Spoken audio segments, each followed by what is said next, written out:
Sir నమస్కారం sir. నమస్తే. Sir మరి కేజ్రీవాల్ గారు అలా బెయిల్ మీద బయటకి రాగానే ప్రచారాలు అయితే జోరుగా చేయడం చూస్తున్నాం సార్. అందులో బీజేపీ పైన తీవ్రంగా విమర్శలు చేయడం చూస్తున్నాం. అంటే మోదీ గారికి 75 సంవత్సరాలు మరి సెప్టెంబర్లోకి వస్తుంది. మరి ఒకవేళ అధికారంలోకి వచ్చి ఆయన ప్రైమ్ మినిస్టర్ అయితే తప్పుకుంటారా? అంటే 75 సంవత్సరాల తర్వాత ఉండకూడదని ఆయనే ప్రవేశపెట్టారు. మరి ఆయన తప్పుకుంటారా అన్నట్టుగా ప్రశ్నించారు. అలాగే యోగి ఆదిత్యనాథ్ గారిని కూడా అధికారంలోకి వచ్చిన తర్వాత పక్కకు తప్పిస్తారని కూడా చెప్పడం చూస్తున్నాం సార్. మరి ఆయన వ్యాఖ్యలపైన మీ ఒపీనియన్ ఏంటి సార్? అంటే ఒకటి, మోడీ గారే ఇంతకుముందు స్పష్టంగా చెప్పాడు, 2 టర్మ్స్ నేను చేస్తాను కానీ 3rd టర్మ్ పార్టీ అధికారంలోకి వచ్చినా నేను ఉండకపోవచ్చు అనే సూచన ఆయన ఆల్రెడీ ఇచ్చున్నాడు. ఓకే. అయితే వాళ్ళ థింక్ ట్యాంక్ ఒకటి ఉంది కదా, Nagpur university, Nagpur head quarters నుంచి ఏ సందేశం వస్తే దాన్ని పాటిస్తాడు. మోడీని కొనసాగమంటే కొనసాగుతాడు. అంతే తప్ప ఆ రోజున 70కి తప్పుకుంటానన్నాను, లేకపోతే 3rd టర్మ్ రానన్నాను, ఇవన్నీ వ్యక్తిగత అభిప్రాయాలు. వాళ్ళ థింక్ ట్యాంక్ ఒపీనియన్ కనుక దీనికి డిఫరెంట్గా ఉంటే అకార్డింగ్ టు ఆ అభిప్రాయం వీళ్ళ అభిప్రాయాలు మార్చుకుంటారు. ఇప్పుడు మోడీ గారు గత ఎన్నికలప్పుడు వచ్చాడు ఇక్కడ ప్రచారానికి.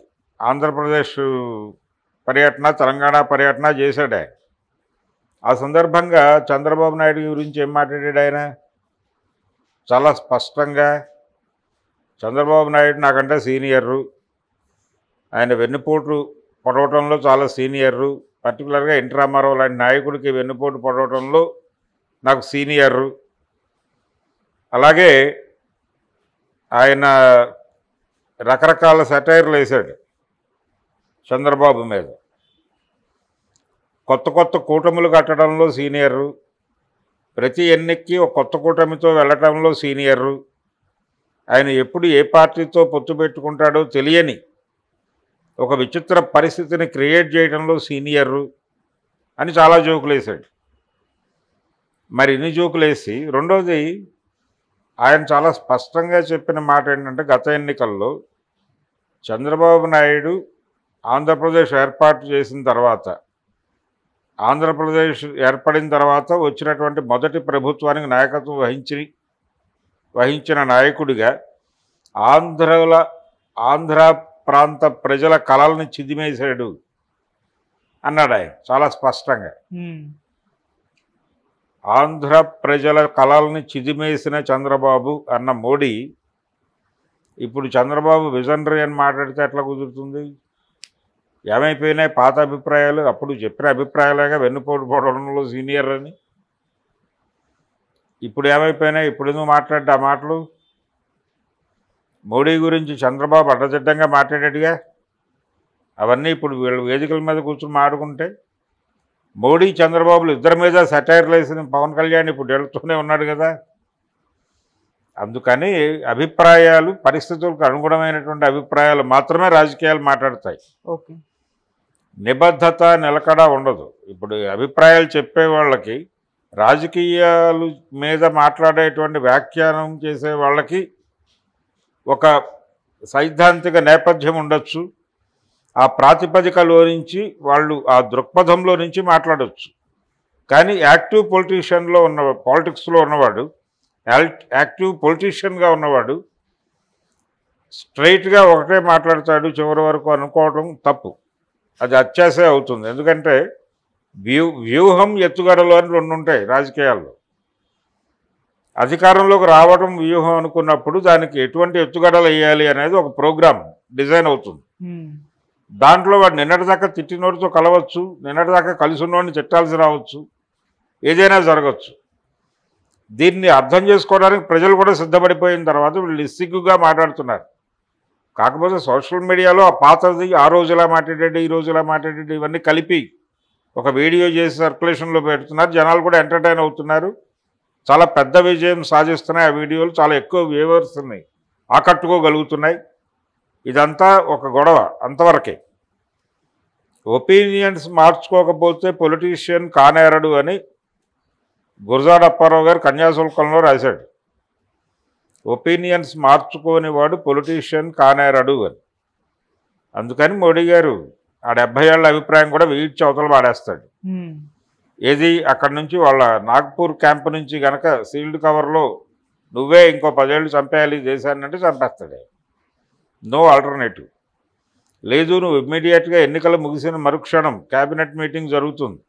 క్యాబినెట్ మీటింగ్ కాదు, సారీ, వాళ్ళ పార్లమెంటరీ పార్టీ సమావేశం జరుగుతుంది. ఆ పార్లమెంటరీ సమావేశంలో కొత్త నాయకుడిని ప్రతిపాదిస్తారు. అప్పుడు విచిత్రంగా ఎవరి పేరైనా రావచ్చు. వాళ్ళు అక్కడి నుంచి పంపిస్తారు, ఈ పేరు చెప్పండి అని. ఆ పేరు మోడీది కాకపోయి ఉండొచ్చు. అప్పుడు మాత్రమే మోడీ తప్పుకుంటాడు. ఒకవేళ మోడీ పేరు ఉంటే మోడీ యాక్సెప్ట్ చేస్తాడు. 10 ఏళ్ళు నువ్వే అన్నా యాక్సెప్ట్ చేస్తాడు. దానిలో పెద్ద వెనక్కి వెళ్ళే పరిస్థితి కాదు. ఏదో ఆ రోజు 70 ఏళ్ళు అన్నాడు కాబట్టి ఈ రోజున 70 వచ్చాయి కాబట్టి తప్పుకోవాలంటే కుదరదు. వాళ్ళు 90 ఏళ్ళ వరకు ఉండమంటే అప్పటి వరకు ఉంటాడు ఆయన. అందుకని కేజ్రీవాల్ గారు మాట్లాడేటప్పుడు ఏదో వేగ్ స్టేట్మెంట్ అనేసాడు, కానీ ఈ నిజానికి దీని మీద ఆల్రెడీ చర్చ జరిగింది. మోడీ తర్వాత ఎవరు అని. అది అమిత్ షానా యోగి ఆదిత్యనాథ్ అని. యోగి ఆదిత్యనాథ్కి ఎక్కువ అవకాశాలు ఉన్నాయనే మాట కూడా వినిపించింది. కానీ ఇప్పుడు ఈ ఎన్నికల్లో ఆయన్ని కొంచెం పక్కకి పెట్టినట్టుగా కనిపిస్తోంది. ప్రధాన సన్నివేశంలో ఆయన కనిపించట్లా. సో మోడీ గారే ఆప్షన్ ఏమో అనేది కూడా ఒక డౌట్. అమిత్ షా స్ట్రేచర్ కూడా తగ్గింది. అంటే మనకి ఇండైరెక్ట్గా ఎవరో ఒకళ్ళని ప్రమోట్ చేస్తూ ఉంటారు వాళ్ళు. అది కనిపించట్లా విజిబుల్గా. మోడీనే కనిపిస్తున్నాడు. సో మోడీకి మూడోసారి ఛాన్స్ వచ్చే అవకాశం ఉంది ఒకవేళ ఎన్డీఏ గెలిస్తే. ఓడిపోతే వేరే గొడవ. ఓడిపోయే పరిస్థితి ఉంది, గెలిచే పరిస్థితి కనబట్ల. ఎన్డీఏ ఓడిపోయే పరిస్థితే కనిపిస్తోంది. కాబట్టి మోడీ గారి అభిష్టం నెరవేరుతుంది. 10 ఏళ్ళు సర్వ్ చేశాను ఈ దేశానికి, చాలు నాకంటే రెస్ట్ మోడ్లోకి వెళ్ళిపోవచ్చు ఆయన హ్యాపీగా.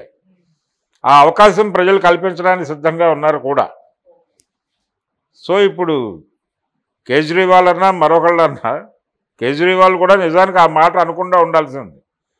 70 ఏళ్ళ తర్వాత ఈయన ఒప్పుకుంటాడా అనర్థం అంటే ఎన్డీఏ గెలవబోతోందని చెప్పడమే. ఎన్డీఏ గెలవబోతోందని నువ్వెట్లా చెప్తావు? నువ్వు డిఫరెంట్ లైన్లో ఉండి వేరే కూటమితో సంబంధాల్లో ఉండి. తప్పు కదా అది. ఆ తప్పు చేశాడు కేజ్రీవాల్ ఆ స్టేట్మెంట్ ఇవ్వడం ద్వారా. దాన్ని అడ్వాంటేజ్గా తీసుకుని మోడీ గారు చెలరేగిపోతాడు రేపటి నుంచి. అంటే ఒక జైల్లో ఉన్నాను, ఒక డిప్రెషను, దాని తాలూకా నైరాస్యము ఇవన్నీ ఉంటాయి. ఉన్నప్పటికీ నువ్వు పొలిటికల్ స్టేట్మెంట్ ఇచ్చేటప్పుడు ఒళ్ళు దగ్గర పెట్టుకుని 4 చేత్తో పట్టుకుని మాట్లాడాలి. అది వదిలేస్తే ఇలాంటి స్టేట్మెంట్లు వస్తాయి. ఏది మొన్న చిరంజీవి గారు అన్నట్టు, ఏం కాదు మళ్ళీ మీరే గెలుస్తున్నారు, మీరే అదే ఆఫీస్లో కూర్చుంటారు, నేను వచ్చి పలకరిస్తాను, మర్యాదపూర్వకంగా అని ఉండొచ్చు ఆ మాట.